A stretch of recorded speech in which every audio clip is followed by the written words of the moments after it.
Hi friends, आज के आमी आपनादेर संगे पनीरेर एकटा स्नैक्सेर रेसिपि शेयर करब। आमरा बाड़ीते बेशिरभाग टाइमे चिकेन बा एग दिए जे कोनो स्नैक्सेर रेसिपि तैरी करे थाकी, ताई आजके आमी भाबलाम आपनादेर संगे पनीर दिए एकटा स्नैक्सेर रेसिपि शेयर करी। रेसिपिटार नाम कुरकुरे पनीर।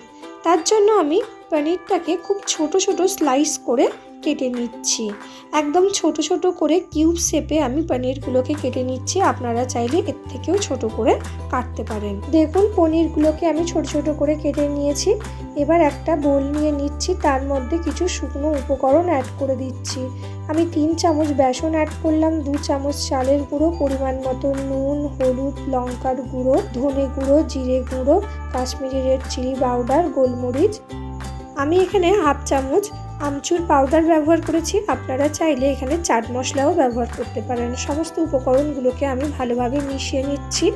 আপনারা এখানে আদা রসুনের পেস্টও হাফ চামচ অ্যাড করে দিতে পারেন। এরপর এর মধ্যে আমি কেটে রাখা পনিরগুলোকে অ্যাড করে দিচ্ছি। পনিরগুলো অ্যাড করে দেওয়ার পর আমি 2 চামচের সাহায্যে পনিরগুলোকে শুকনো উপকরণের সঙ্গে খুব ভালোভাবে মিশিয়ে নিচ্ছি। প্রথমে কিছুক্ষণের জন্য আমি শুকনো উপকরণের সঙ্গে পনিরগুলোকে খুব ভালোভাবে মিশিয়ে নেব। তারপর অল্প অল্প করে জল দিয়ে আমি আবার শুকনো উপকরণের সঙ্গে পনিরগুলোকে ভালোভাবে মেশাবো। আমি এইভাবে 2-3 বার জলের ব্যবহার করেছি।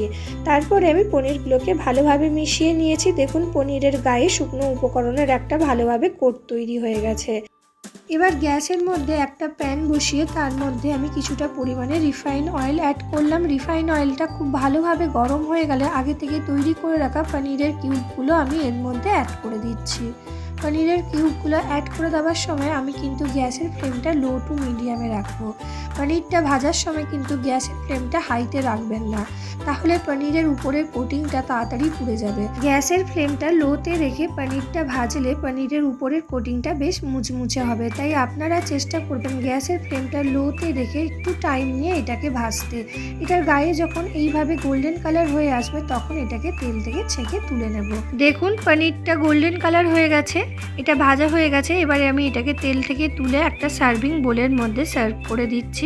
আশা করছি আপনাদের এই রেসিপিটা ভালো লাগবে। যদি ভালো লাগে তাহলে আমাকে অবশ্যই কমেন্ট করে জানাবেন। আমি ওপর থেকে একটু চাট মশলা ছড়িয়ে দিয়েছি। যদি এই রেসিপিটা আপনাদের ভালো লাগে তাহলে আমার চ্যানেলটিকে লাইক, শেয়ার অ্যান্ড সাবস্ক্রাইব করতে কিন্তু ভুলবেন না।